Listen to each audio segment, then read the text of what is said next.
A number of years ago, my wife bought me some binoculars that I could take along with me when I'm hiking.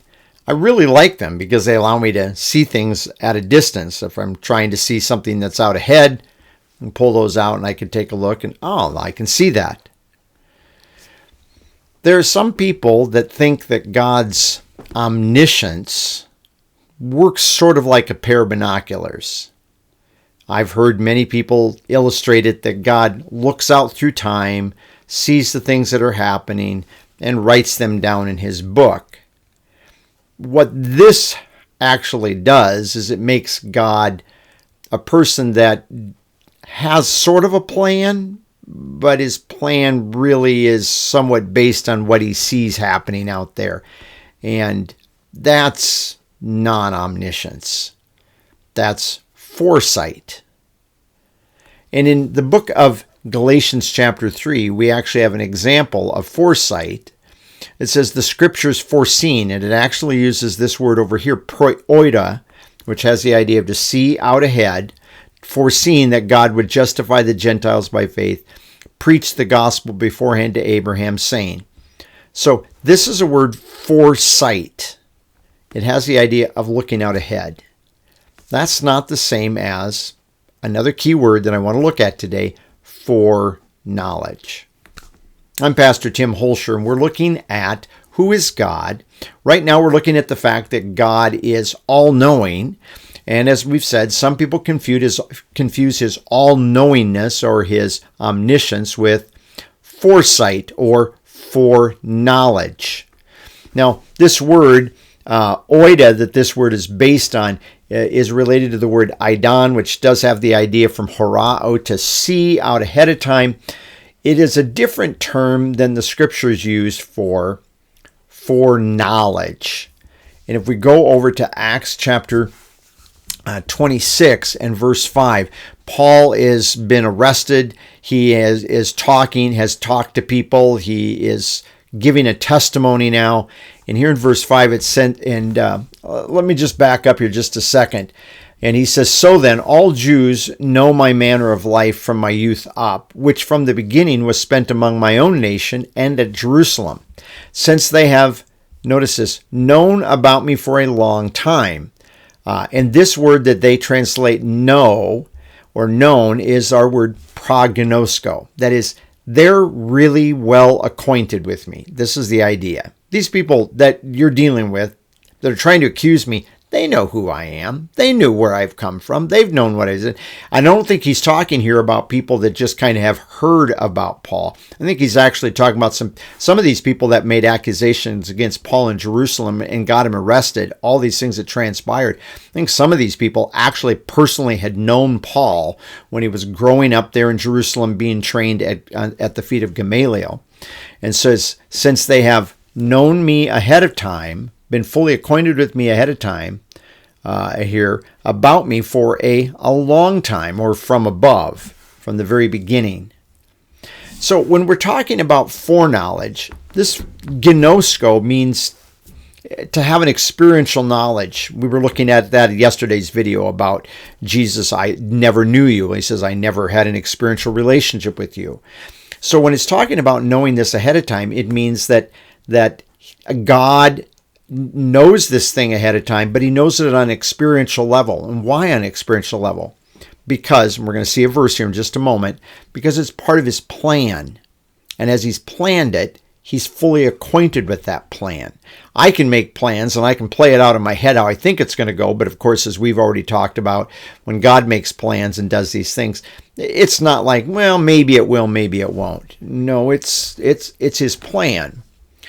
1 Peter chapter 1 is a very good one, and he's talking here about the fact that there were these Jews that were redeemed not with perishable things like silver and gold from their empty way of life inherited from their forefathers, but with the precious blood as of a lamb unblemished and spotless, the blood of Christ. For he was, and this is very important, for he was foreknown before the foundation of the world.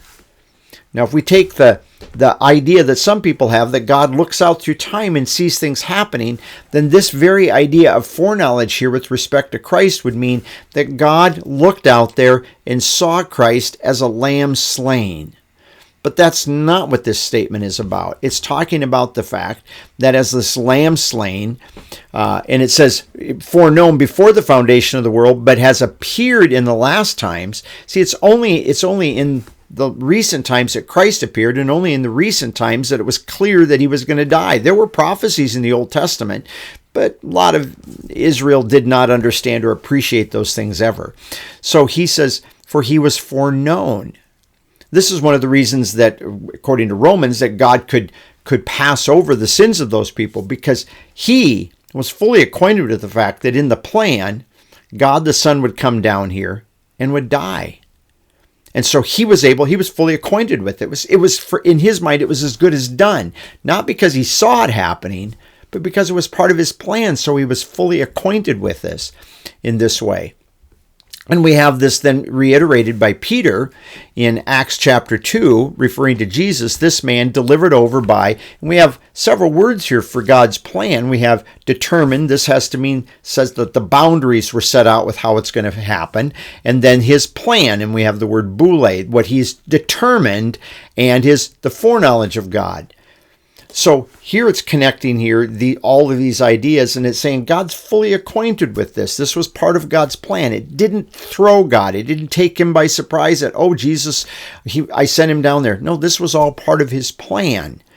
And it was something that he's fully acquainted with, not because he saw what was going to happen and then wrote it down in his book, but because he planned it. In fact, if you go to chapter 4 of the book of Acts, it says all those details, and it's very plain. All the details of what happened to Christ when he went to the cross, all of that was according to God's specific plan.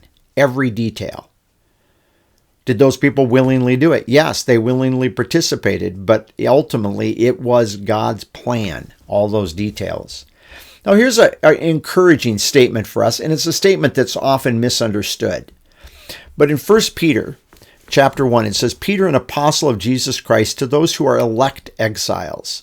Now, I like this because this is exactly the way it reads in the Greek. It says elect ones. That's an adjective. It's not a noun. A lot of your Bibles translate this as, translate it as though it's a verb. Elect, according to. But at least that's the way I would read that, is they're thinking that it's a verb. But it's an adjective describing them, that they're elect strangers. Now, I live in an area where we have a lot of people that have moved to our area from Mexico, and they've come to work in farm labor.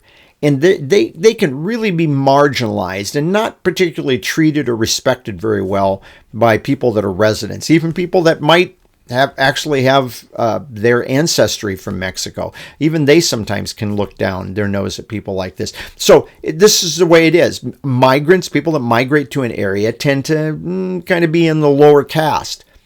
Keeping that in mind, when he's talking about these exiles, he says they're elect exiles. In other words, he's saying you're special to God. I think that's what's important to understand. He's going to use that word elect of Christ later, that he's special to God. But then he goes down and he says they're of the diaspora of Pontus, Galatia, Cappadocia, Asia, and Bithynia. And then he says, according to the foreknowledge of God. Now, a lot of people, the way we read this, they think they were elect according to the foreknowledge of God. And I've been told God elected them because he saw that they would choose him. So he chose them because he saw they would choose him. But that's not what this verse is saying at all. Because the word foreknowledge here is not going back up here to talk about this adjective elect.